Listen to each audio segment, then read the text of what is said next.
Y bien, en esta oportunidad, querido amigo y hermano, te quiero presentar, continuando con el ciclo Hombres de Dios, un siervo de Dios poco conocido para la gran mayoría. Estoy hablando de Henry Martyn, el misionero que murió predicando en India y Persia. Este joven anglicano se convirtió en misionero a los pueblos de India y Persia. Estando allí, se enfocó en predicar el Evangelio entre los musulmanes. Esta es la historia de Henry Martyn.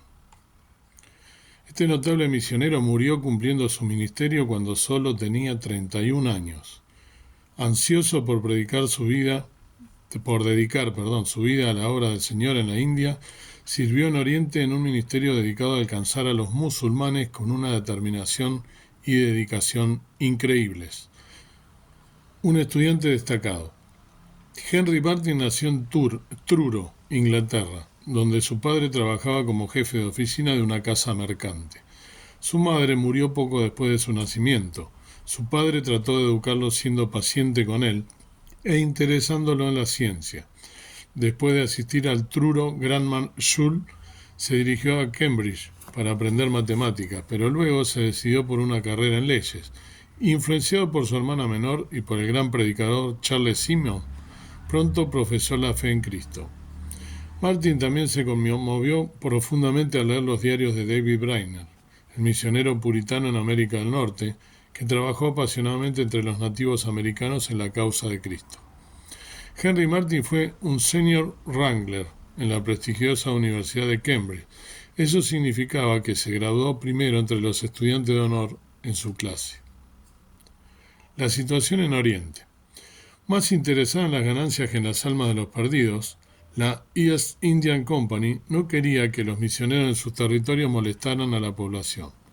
Charles Simeon, sin embargo, había estado trabajando en silencio con Charles Grant, en la junta directiva de la East Indian Company, para que hombres evangélicos fueran nombrados capellanes de esta organización.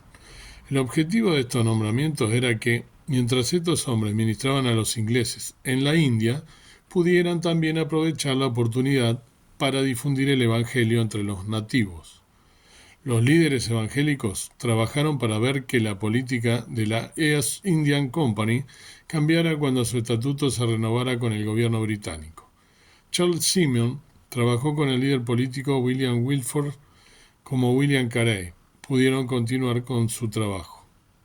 Henry Martyn se convirtió en uno de los varios jóvenes que el pastor Charles Simeon envió a la India como capellanes de la East Indian Company. Dejando todo atrás. Navegando desde Inglaterra, Henry dejó a su familia, amigos y a Lydia Baxter, la mujer que había capturado su corazón. Durante el viaje de 305 días a Calcuta, aprovechó su tiempo para estudiar los idiomas urdu y bengalí. Una vez en India, Martyn pasó los primeros 5 meses en Serampore esperando su asignación. Vivió con el reverendo David Brown y su familia. Como otro de los protegidos de Charles Simeon, Brown fue capellán de Fort William en Calcuta y era un erudito hebreo que alentó la traducción de la Biblia a los muchos idiomas orientales. El grupo misionero bautista de William Carey también estaba en Serampore y Martyn pudo conocer al padre de las misiones modernas. Carey estaba encantado con Martyn y declaró que donde sea que estuviera este joven no se necesitaría otro misionero. El celo de Martyn por el Evangelio, su espíritu humilde y su facilidad con los idiomas lo convirtieron en un misionero natural. Iniciando un ministerio a los persas. Henry Martyn ministró como capellán en la India desde 1800 hasta 1810, primero en Danapur y luego en Kanpur. En ambos lugares, su negativa a considerar a los indios como inferiores y su respeto por la cultura india molestó a muchos de sus compatriotas allí. Durante ese tiempo tradujo el Nuevo Testamento y el libro anglicano de oración común al indostaní. Por su propia cuenta también estableció varias escuelas para la población nativa. Martyn también tradujo el Nuevo Testamento y los Salmos al persa. El persa se hablaba en los tribunales musulmanes en la India y era el idioma de los procedimientos judiciales bajo el gobierno británico en Indostán. Entendido desde Calcuta hasta Damasco, Parecía que una cuarta parte del globo podía entender el idioma persa. El Nuevo Testamento de Martin fue la primera traducción al persa desde el siglo V. Animado por sus compañeros evangélicos, tomó como tarea principal la traducción de la Biblia. Con la ayuda de los munjis, o traductores, produjo versiones de las escrituras en urdu, árabe y persa, centrándose así en los idiomas musulmanes. En enero de 1811 salió de la India hacia Persia, pero el viaje por tierra al centro cultural de Shiraz empezó a deteriorar la fuerza de Martin por el calor intenso. Una vez que llegó a la frescura de las montañas alrededor de Shiraz, se sintió aliviado. Martin se quedó en Shiraz casi un año refinando su traducción al persa y al Nuevo Testamento. Tuvo frecuentes conversaciones con intelectuales musulmanes, defendiendo la divinidad de Cristo y la verdad del mensaje del Evangelio. Él era el único cristiano en este entorno. Las cartas y diarios de Martin revelan sus luchas espirituales y su fe en Dios, que era su fortaleza. Él escribió en su diario: «Pongo todo mi cuidado sobre aquel que ya ha hecho maravillas por mí. Y estoy seguro de que, pase lo que pase, será bueno, será lo mejor». El último viaje. Trabajando implacablemente en su misión, la salud de Martin pronto se debilitó. Sufriendo de la tuberculosis que ya había matado a sus padres y hermana, los médicos recomendaron un viaje por mar debido a su salud. A finales de 1810, Martin tomó un permiso para viajar a través de Persia, probar su traducción al persa y beneficiarse de un clima más seco. Esperaba eventualmente regresar a Inglaterra para persuadir a su novia de la infancia de casarse con él. En lo que hoy es Irán, revisó a fondo su traducción persa del Nuevo Testamento, que, con la ayuda de Sir George Ouseley, 1779-1844, se presentó al Shah. Martin también acordó intercambiar tratados con los ulema musulmanes, más tarde publicados como sus tratados controvertidos sobre el cristianismo y el maometanismo. A menudo con fiebre, Martin se propuso regresar a su hogar en Inglaterra por su salud. Viajando por tierra a Constantinopla, pronto sucumbió a la enfermedad. Murió y fue enterrado por los miembros de la iglesia armenia en Tokat, Turquía, el 16 de octubre de 1812. Su legado. El genio de Henry Martin se combinó con una humildad muy evidente, y su amor por Dios se reflejó en su pasión por las Escrituras. Él se convirtió en el primer misionero protestante en hacer un esfuerzo real para llevar el Evangelio a los musulmanes de la India y más allá. Hasta hoy se han creado al menos 3 organizaciones que recuerdan el legado de Henry Martin. El Henry Martin Institute en la India, el Henry Martin Trust con sede en Cambridge y la Henry Martin Library en la misma ciudad. Pero el legado más importante fue su ejemplo. Aunque su paso por la tierra fue muy corto, fue increíblemente fructífero. La vida de Henry Martin ha inspirado a miles de misioneros a lo largo de la historia. Por otro lado, su obra ha sido un ejemplo en cuanto a misiones en medio de los musulmanes. ¿Y tú? ¿Qué piensas? ¿De qué forma la vida de Henry Martin te ha inspirado? ¿Eres consciente de la fugacidad de tu vida? ¿Cómo puedes comprometerte a servir al Señor de una forma más apasionada?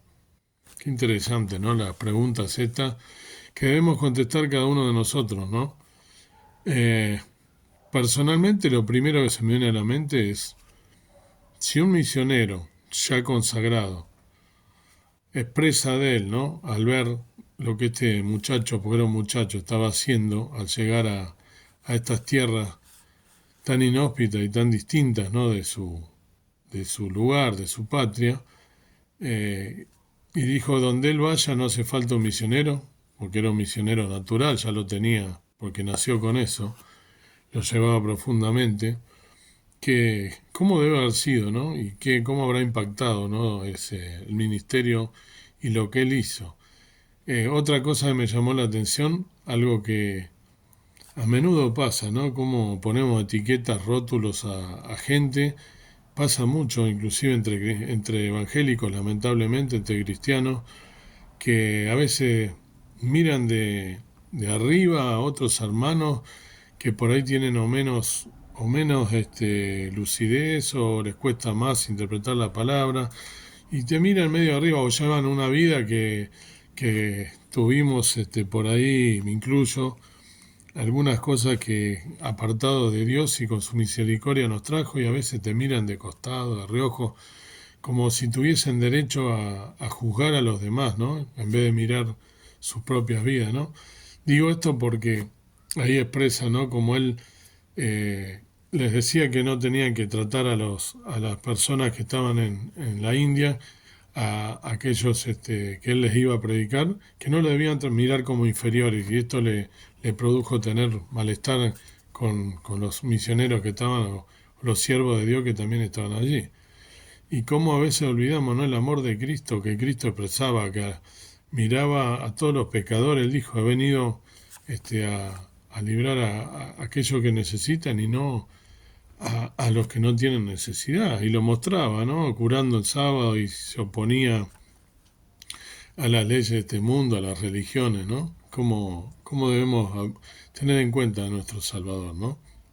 Y bueno, y ver de qué manera podemos comprometernos, como dice acá, en servir al Señor de una forma más apasionada de la que llevamos. Te invito a que puedas reflexionar en esto y que la historia de este siervo del Señor, de este hermano en Cristo, ya en las moradas del Señor, por supuesto, hace mucho tiempo, 1812 dice que falleció, que, que podamos realmente consagrarnos al Señor Jesús y a su obra y tratar de llevar el Evangelio a toda criatura. Que el Señor te bendiga. Padre eterno y Dios bendito, gracias por un nuevo día, más de vida, gracias por tu inmensa misericordia, por tu amor, gracias por estos hombres de Dios entregados que nos muestran con ese legado que han dejado, le han inspirado a otros detrás de ellos para servirte y que podamos servirte nosotros también con alegría desde nuestro lugar, de donde nos pongas tú, donde nos quieras llevar, sabiendo que para ti no hay nada imposible. Gracias por que somos tus hijos, comprados por precio, por la sangre de Cristo. Gracias por el inmenso amor y misericordia que tienes para cada uno de nosotros. Ayúdanos a poder servirte cada día más, a entregarnos a ti por entero y a dejar nuestra carne de lado y poder verdaderamente hacer grandes cosas que tienes preparadas para cada uno de nosotros. En el nombre precioso del Señor Jesús te lo pedimos. Amén. Que tú entonces tengas un día bendecido y que puedas meditar en estas cosas.